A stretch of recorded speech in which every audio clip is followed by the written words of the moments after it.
Bonjour, bienvenue. Avant de commencer, abonnez-vous à notre chaîne et laissez un cœur en commentaire sous cette vidéo. Le parfum du pot-au-feu emplissait la cuisine quand mon fils est entré, l'air fatigué. Je me suis retournée avec un sourire, espérant une étincelle de tendresse. Mais sans me regarder, il a balancé, « Si ce n'était pas pour ta retraite, on n'aurait même pas besoin de toi ici. » Le temps s'est figé. La cuillère que je tenais a glissé lentement entre mes doigts. Je n'ai pas compris tout de suite. Mon cœur a eu un raté, puis une douleur brutale. J'étais là, debout, effacée d'un seul mot. Pas une mère. Une charge. J'ai voulu répondre, protester, lui dire tout l'amour que je mettais dans chaque plat. Mais rien n'est sorti. Ma gorge était nouée. Il s'est servi à manger comme si de rien n'était, et est monté à l'étage. Je suis restée seule dans la cuisine, les jambes tremblantes. Ce n'était pas une simple phrase. C'était une condamnation. Une gifle invisible mais violente. Je me suis assise lentement, comme une vieille femme qu'on vient de casser. Mon regard s'est perdu dans le vide. Ce soir-là, quelque chose en moi s'est éteint. Je n'ai pas touché à mon assiette. Chaque bouchée aurait eu le goût de trahison. Je suis montée lentement dans ma petite chambre, celle au fond du couloir, que j'occupais depuis 4 ans. Un espace sans âme, à peine toléré. J'ai fermé la porte doucement, comme pour ne pas déranger ceux qui m'oubliaient déjà. Assise sur le lit, j'ai écouté le silence pesant. Mes mains tremblaient, mes larmes coulaient sans bruit. J'avais compris. Ce n'était plus ma maison. Je n'y étais plus la bienvenue. Je me suis levée, j'ai sorti une vieille valise de sous le lit. Dedans, j'ai mis 3 robes, quelques sous-vêtements, ma boîte de médicaments, et la photo fanée de mon mari disparu. J'ai pris un papier, un stylo, et j'ai écrit « Tu n'auras plus à supporter ma présence. Je pars. » Je l'ai laissé sur la table de la cuisine. Puis, à pas feutrer, j'ai quitté cette maison qui avait cessé d'être un foyer. Il faisait froid, mais le vent piquait moins que les mots de mon fils. Je marchais sans destination, porté par une seule certitude, je ne reviendrai jamais. La rue était vide, les réverbères vacillaient dans le brouillard. J'avançais sans but, chaque pas résonnant comme une fracture. Les vitrines sombres me renvoyaient mon reflet, une vieille femme au regard vide, à l'âme froissée. Je ne savais pas où aller. Je n'avais jamais pensé qu'un jour, je finirais à la rue. Je n'avais que ma valise, mon manteau usé, et une dignité en lambeaux. Mon cœur battait fort, mais pas de peur. D'humiliation. D'abandon. Je me suis assise sur un banc gelé, dans un petit square désert. Le métal m'a transpercé les os. J'ai refermé mon manteau sur moi, comme on tente de retenir les derniers morceaux de soie. Les larmes coulaient sans bruit. Aucun passant. Aucune main tendue. Juste le vent et l'oubli. J'ai levé les yeux vers le ciel. Je n'ai pas supplié Dieu. Je n'avais plus la force. Je voulais juste disparaître. Que ce soit fini. Que cette douleur cesse. Les premières lueurs du jour coloraient le ciel quand j'ai senti une présence près du banc. Une femme s'est approchée doucement, sans jugement dans les yeux. Elle portait un manteau en laine beige et tenait 2 gobelets de café fumant. Elle m'a tendu l'un d'eux en silence. Je l'ai regardée, méfiante, puis j'ai murmuré un simple « merci ». Elle s'appelait Madeleine. Elle m'a demandé si j'avais un endroit où aller. J'ai baissé les yeux. Elle a compris. Elle m'a proposé de venir chez elle, juste, pour me réchauffer un peu. Je ne voulais pas déranger, mais son regard sincère m'a désarmée. Je l'ai suivie, la valise serrée contre moi comme un bouclier. Son appartement était modeste, mais propre et rempli d'une chaleur oubliée. Elle m'a offert une douche chaude, des vêtements secs, un lit fraîchement fait. Pour la première fois depuis longtemps, je me suis sentie considérée. Elle ne posait pas de questions. Elle offrait. Simplement. Le lendemain, autour d'un thé fumant, Madeleine m'a parlé d'elle. Elle aussi avait été trahie, abandonnée par ses enfants. Elle connaissait cette douleur de ne plus exister dans les yeux de ceux qu'on a portés. On ne s'est pas apitoyé. On a partagé.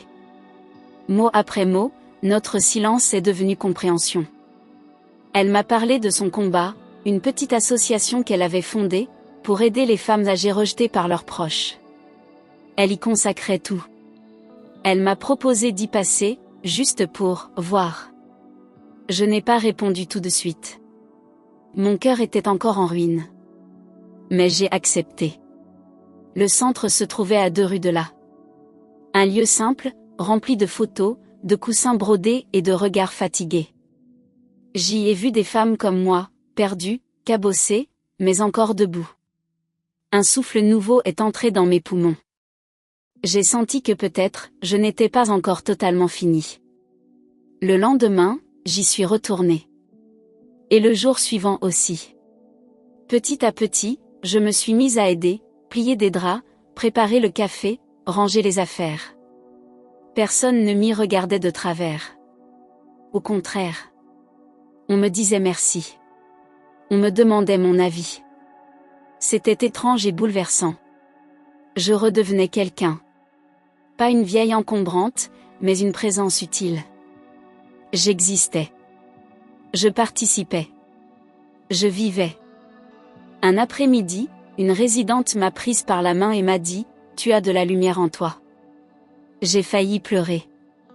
Moi, lumière ? Après tout ce qu'on m'avait enlevé ? Et pourtant, dans leurs yeux, je la voyais. Je me redressais, un geste à la fois. Je parlais un peu plus. Je souriais. Je respirais avec moins de douleur. Pour la première fois depuis des années, j'avais trouvé un lieu où personne ne me jugeait. Juste un endroit où j'étais encore digne. Avec les semaines, quelque chose en moi s'est reconstruit. Mon dos s'est redressé, mes gestes sont devenus plus assurés. Les femmes du centre ont commencé à m'appeler « Madame Jeanne ». Pas pour me flatter, mais par respect. Ce nom que j'avais presque oublié sonnait à nouveau avec dignité. J'écoutais les autres, les consolais, partageais mon vécu. Je n'étais plus la mère mise à l'écart. J'étais une femme debout. Une femme qui inspire. Madeleine m'a proposé un rôle plus actif, responsable de la cuisine et du linge. Je n'ai pas hésité. Pour la première fois depuis longtemps, je me sentais capable, compétente. Chaque jour avait un sens. J'écrivais les menus, j'organisais les corvées, je gérais les stocks. J'étais utile, précieuse, indispensable. Quand je me regardais dans le miroir, je ne voyais plus une vieille femme brisée. Je voyais Jeanne. La vraie. Celle que le rejet n'avait pas réussi à enterrer. Un matin, en triant le courrier du centre, je suis tombée sur une enveloppe à mon nom. L'écriture soignée m'a intriguée. C'était une lettre d'un notaire.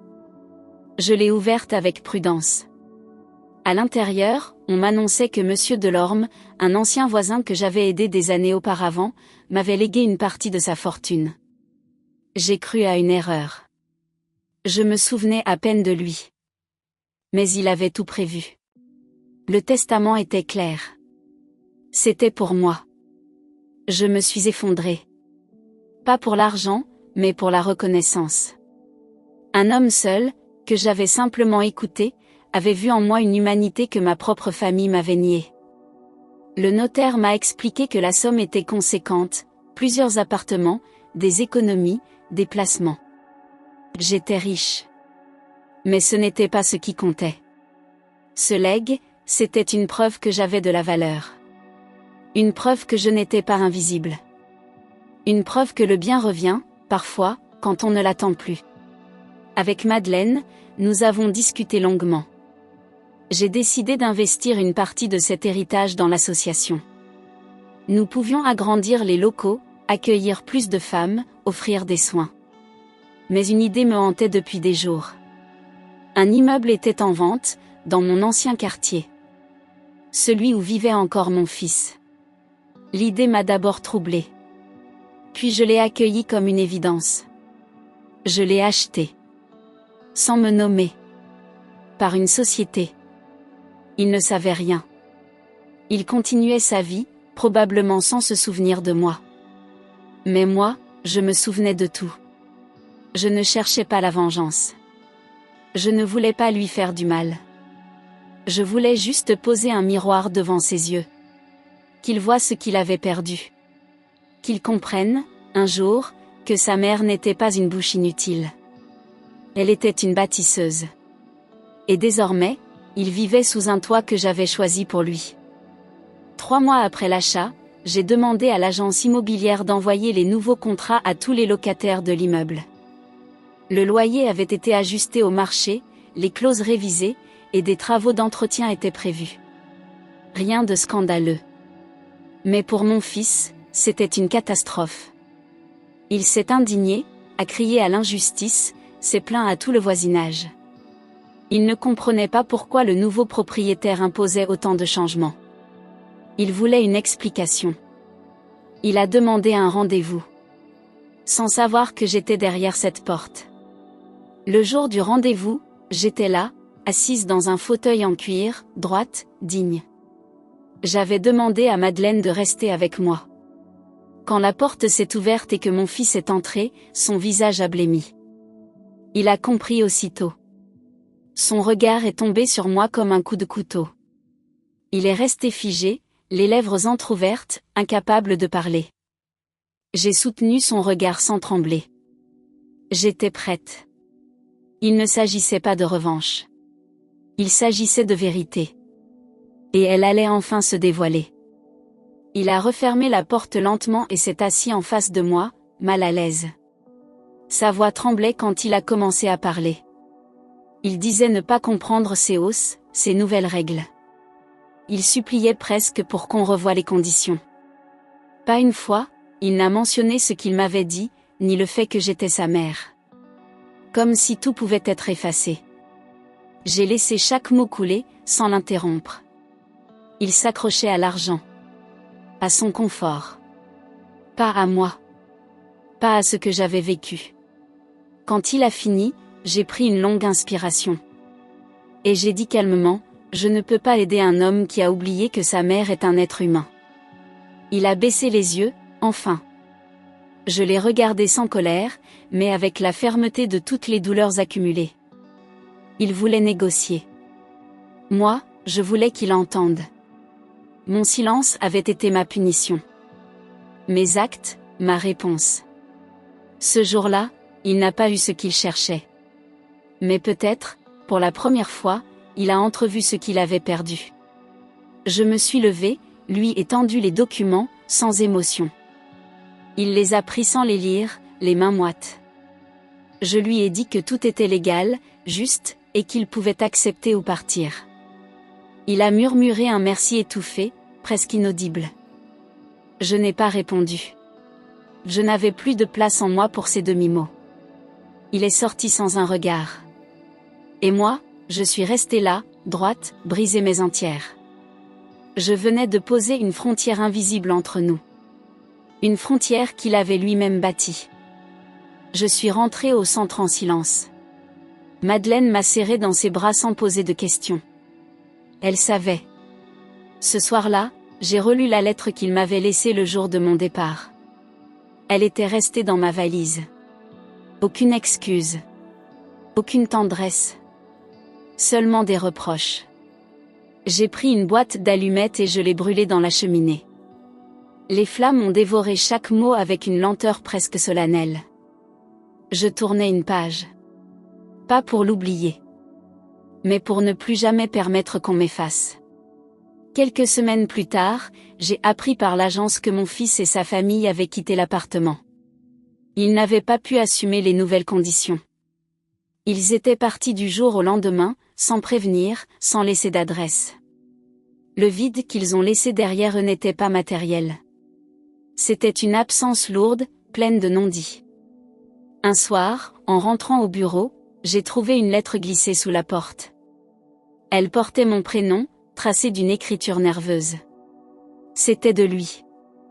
Je l'ai ouverte sans attendre. Ce n'était pas une lettre d'excuse. C'était une lettre pleine d'amertume. Il me reprochait d'avoir profité de sa situation, d'avoir humilié sa famille. Il parlait de trahison, d'ingratitude, de vengeance. Mais pas une seule fois, il n'a évoqué ce qu'il m'avait fait vivre. Il n'a pas mentionné sa phrase, ni mon départ. J'ai refermé la lettre sans verser une larme. J'avais espéré, un instant, un éclair de lucidité. Mais il n'était pas encore prêt. Et moi, je ne pouvais plus attendre. Le temps a passé. L'association a grandi. Avec Madeleine, nous avons ouvert de nouveaux refuges dans des villes voisines. Chaque femme accueillie portait une histoire douloureuse. Et pourtant, dans ce chaos, je retrouvais du sens. Je donnais des conférences, j'écrivais des articles, je participais à des tables rondes sur les droits des femmes âgées. Mon nom commençait à circuler. Pas comme celui d'une victime, mais comme celui d'une survivante. D'une bâtisseuse. Je ne cherchais plus à prouver quoi que ce soit à mon fils. Je n'avais plus besoin de reconnaissance de ceux qui m'avaient piétiné. Ma force venait de ces regards remplis de gratitude, de ces mains tremblantes qui se tendaient vers moi. Chaque sourire que je voyais renaître chez ces femmes me rappelait pourquoi je m'étais relevée. Ce que j'avais perdu, je ne le récupérerais jamais. Mais ce que je construisais désormais avait plus de valeur que tout ce qu'on m'avait volé. J'étais enfin à ma place. Un matin d'hiver, un journaliste local est venu m'interviewer. Il avait entendu parler de notre centre et de mon parcours. Il a passé des heures à m'écouter, à noter chaque détail, chaque silence. Je lui ai tout raconté. Même la phrase. Même la nuit du départ. L'article est paru 2 semaines plus tard, en première page du supplément Week-end.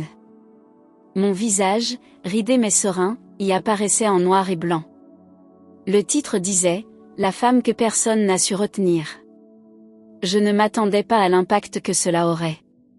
Les appels ont afflué, les messages aussi. Des inconnus m'écrivaient pour me remercier, pour partager leurs douleurs semblables. Mais parmi tous ces courriers, il y avait un nom que je n'avais pas vu depuis des années. Mon fils. Il avait lu l'article. Il savait. Et pour la première fois, c'était lui qui cherchait à me retrouver. Pas pour négocier. Pas pour demander. Juste pour comprendre. Peut-être. C'était un soir d'automne. Le vent soufflait fort, et la pluie martelait les vitres du centre. J'étais seule dans le bureau, classant des dossiers, quand quelqu'un a frappé doucement à la porte. J'ai ouvert sans méfiance. Et là, devant moi, se tenait mon fils. Trempé, les traits tirés, le regard vide. Il n'a pas parlé tout de suite. Il s'est mis à genoux, comme s'il n'avait plus de force. J'ai senti mon cœur se tordre, mais je suis restée immobile. Il m'a dit qu'il avait tout perdu, sa maison, son emploi, sa femme. Il m'a dit qu'il ne dormait plus depuis des mois. Que l'article l'avait brisé. Qu'il avait revu chaque scène de notre passé. Il pleurait, mais ses larmes n'effaçaient pas les années de silence. J'écoutais sans l'interrompre, la gorge nouée. Il répétait qu'il avait honte, qu'il m'avait trahi. Mais je ne savais plus s'il me restait encore assez de cœur pour le pardonner. J'étais fatiguée d'avoir espéré. Une partie de moi voulait l'embrasser, le relever, lui dire que tout était oublié. L'autre, celle que les blessures avaient rendue méfiante, se tenait en retrait. Je le regardais sans parvenir à sourire. Il semblait sincère. Mais le mal était profond. Trop de nuits sans nouvelles. Trop de silences empoisonnés. Je lui ai dit que j'allais réfléchir. Il m'a remercié, les yeux rouges, et il est parti sans demander plus. La pluie l'a englouti dans l'obscurité. Cette nuit-là, j'ai pleuré comme une petite fille. Non pas pour lui. Mais pour moi. Pour la femme que j'étais avant qu'il ne m'efface. Pour la mère qu'il n'avait jamais vue. Chaque larme était un souvenir. Un dîner préparé en vain. Un anniversaire oublié. Une parole blessante. Je me suis couchée en boule, le corps vidé.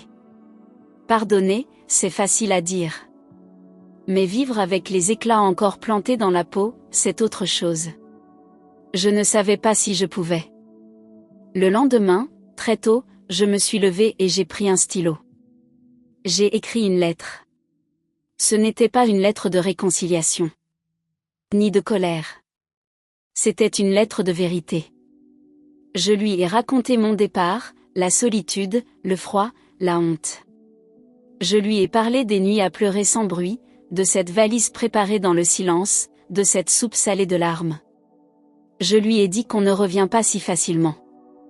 Que le pardon ne s'achète pas avec des mots. Mais je ne l'ai pas condamné. Je lui ai écrit que chacun mérite une seconde chance, à condition qu'il la construise. Je lui ai dit que s'il voulait me retrouver, il ne devait pas me chercher dans le passé, mais dans ses actes à venir. Je n'attendais rien. Je n'espérais rien. J'ai plié la lettre et je l'ai envoyée. Puis j'ai repris ma journée, comme si de rien n'était. Car moi aussi, j'apprenais à renaître. Sans dépendre du regard d'un fils, même aimé. Quelques semaines plus tard, une bénévole m'a discrètement glissé une information: un homme venait régulièrement réparer les volets, nettoyer les sols, porter les cartons. Il travaillait bien, sans se plaindre, et ne demandait rien en retour. J'ai compris tout de suite que c'était lui. Il avait trouvé un petit emploi d'entretien dans notre centre, sous un faux nom. Il ne voulait pas que je le voie comme avant. Il voulait, en silence, mériter sa place. Ce choix m'a bouleversée. Je l'observais de loin. Il ne cherchait pas l'attention. Il balayait, réparait aussi son silence. Chaque jour, il venait plus tôt, repartait plus tard. Il parlait peu, baissait les yeux, restait à sa place. Il n'y avait plus de fierté, seulement une volonté discrète de faire mieux. J'ai vu ses mains, usées par l'effort, et j'ai reconnu le début d'un changement.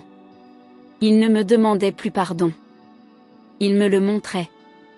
Et pour la première fois, j'ai cru que quelque chose en lui était sincère. Je n'ai rien dit. Je n'ai pas couru vers lui. Je n'ai pas rompu la distance.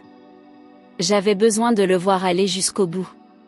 Chaque geste, chaque regard vers les résidentes du centre, chaque mot poli était un pas vers une réparation. Je voyais en lui non plus l'enfant que j'avais élevé, mais l'homme qu'il tentait enfin de devenir. Il réparait les murs, mais aussi les silences, les abandons, les blessures. Pas les miennes seulement. Celles qu'il avait causées à lui-même aussi. Un jour, j'ai croisé son regard.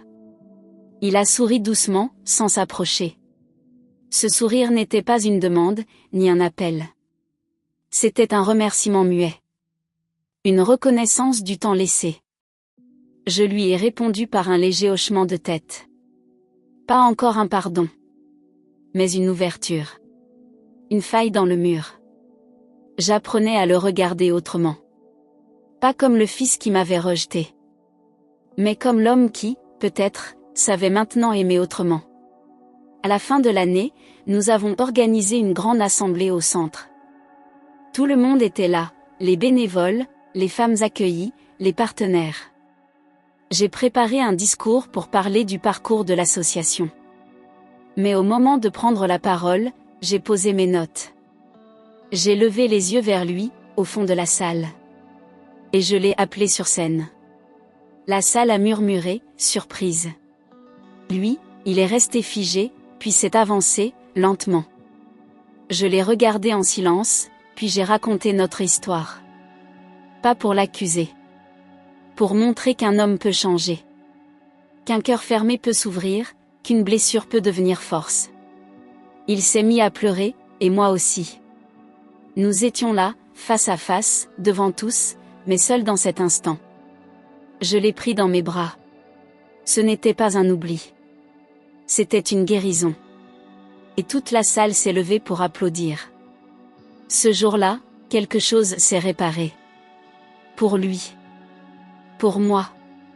Pour nous. Après cette assemblée, quelque chose a changé entre nous. Il n'y avait plus de rancune dans ses regards, ni de crainte dans mes silences. Nous avons recommencé à parler, doucement, par petites touches. Il m'a posé des questions simples, sincères. sur mon enfance, sur mes rêves, sur mes peurs. Il voulait comprendre la femme que j'étais avant d'être sa mère. C'était troublant. Et beau. J'apprenais aussi à découvrir l'homme qu'il devenait. Il venait me voir entre deux réparations, s'asseyait quelques minutes, écoutait plus qu'il ne parlait. Il ne cherchait plus à me prouver quoi que ce soit. Il voulait juste tisser, fil après fil, une nouvelle relation. Je ne lui parlais pas comme à un fils. Je lui parlais comme à un homme. Avec respect, avec prudence, avec honnêteté. Nous étions deux êtres cabossés, mais debout. Deux survivants d'un amour brisé, en train de le reconstruire autrement. Un matin, alors que je rangeais les cahiers de dons dans le bureau, une petite fille est entrée. Elle avait les cheveux attachés par une barrette rose et tenait une fleur froissée dans sa main. Elle m'a dit timidement, « C'est pour vous, madame. » J'ai souri, un peu confuse. Puis j'ai entendu une voix familière derrière elle. Mon fils. Il tenait son sac d'école. Il m'a dit, « Maman, je te présente Emma. Ta petite fille. » Mon cœur s'est arrêté une seconde. Puis j'ai ouvert les bras, lentement. Emma est venue se blottir contre moi. J'ai senti son souffle, son innocence, sa chaleur. Les larmes ont coulé sans que je les retienne. C'était un moment suspendu. Je n'avais jamais cru vivre ça. Mon fils m'a regardé avec les yeux humides. « Je veux qu'elle sache qui tu es vraiment », a-t-il murmuré. Et dans ce geste, dans cet enfant, j'ai compris, tout n'avait pas été vain. Quelques mois plus tard, une éditrice est venue me rencontrer après une de mes conférences. Elle m'a proposé d'écrire mon histoire. Au début, j'ai hésité. Qui voudrait lire la vie d'une vieille femme rejetée par son fils ? Puis j'ai repensé à toutes ces femmes croisées au centre. À leur silence, à leur chute, à leur renaissance. Et j'ai accepté. J'ai écrit chaque mot avec l'âme, les blessures et la vérité. Sans rien cacher. Le livre est sorti sous un titre fort, Rien qu'une pension. Celui qu'il m'avait craché un soir, sans savoir qu'il me forgeait. Le succès a été immédiat. Les lettres ont afflué. Les témoignages. Les appels. Des femmes de tout âge, de tout milieu, se reconnaissaient en moi. Je n'étais plus seulement Jeanne. J'étais devenue la voix de celle qu'on oublie. Et pour la première fois, je ne parlais plus pour qu'on m'écoute. Je parlais pour qu'on n'oublie jamais plus aucune de nous. Quelques mois après la sortie du livre, j'ai reçu un appel de la mairie. Ils organisaient une cérémonie pour honorer les femmes ayant œuvré pour la dignité humaine. Ils voulaient me remettre une médaille. J'ai d'abord refusé, mal à l'aise avec l'idée d'être applaudie pour avoir survécu. Puis Madeleine m'a regardé droit dans les yeux et m'a dit, « Tu n'as pas survécu, Jeanne. Tu as transformé la douleur en lumière. » J'ai accepté. Ce jour-là, je suis montée sur scène, les jambes tremblantes, mais le cœur solide. La salle s'est levée. J'ai vu dans le public des visages que je connaissais, et d'autres que je ne connaissais pas, mais qui pleuraient avec moi. Mon fils était là, au fond, tenant Emma dans ses bras. Il ne disait rien, mais ses yeux parlaient pour lui. J'ai reçu la médaille, et j'ai prononcé quelques mots. Je n'ai pas parlé de moi. J'ai parlé d'elle.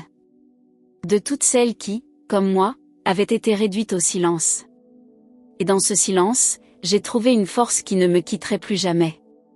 Avec les années, ma santé a commencé à décliner. Rien de brutal. Juste une fatigue douce qui s'installait. Alors j'ai décidé de préparer les choses. J'ai écrit mon testament avec soin. J'ai tout légué à l'association. Chaque centime. Chaque bien. Mon fils n'y figurait pas, sauf pour une ligne, une seule, « Tu as déjà reçu ce que j'avais de plus précieux, mon pardon. » Je ne voulais pas punir. Je voulais transmettre un message. Qu'on ne mesure pas l'amour par des possessions. Mais par les gestes, les choix, les absences réparées. J'ai confié les papiers à Madeleine, en lui demandant de veiller à ce que le centre continue de vivre. Je savais que ma fin approchait, et je n'en avais plus peur. J'avais reconstruit tout ce qu'on m'avait arraché. Et je partais le cœur rempli. Non de regret, mais de paix. Je ne suis plus une pension. Je suis une fondatrice. Une résistante. Une femme qui a connu le rejet, la rue, la solitude. Et qui s'est relevée, non pas pour se venger, mais pour exister. J'ai changé le regard que l'on porte sur les invisibles. J'ai montré que la dignité n'a pas d'âge. Et que parfois, il faut tout perdre pour se retrouver. Mon nom est Jeanne. Et si mon histoire vous touche, ce n'est pas parce qu'elle est exceptionnelle. C'est parce qu'elle est vraie. Parce qu'elle pourrait être celle de votre mère, de votre voisine, de vous-même. Je ne demande rien. Je laisse seulement ces mots derrière moi. Pour qu'aucune femme, jamais, ne se sente de trop. Et si un jour vous oubliez tout, rappelez-vous seulement ceci, une mère n'est jamais inutile. Elle est la racine de tout. Tu as aimé cette histoire? Dis-nous ce que tu en as pensé dans les commentaires. Et n'oublie pas de t'abonner à notre chaîne et de liker cette vidéo, on publie toujours de nouvelles histoires. À très bientôt.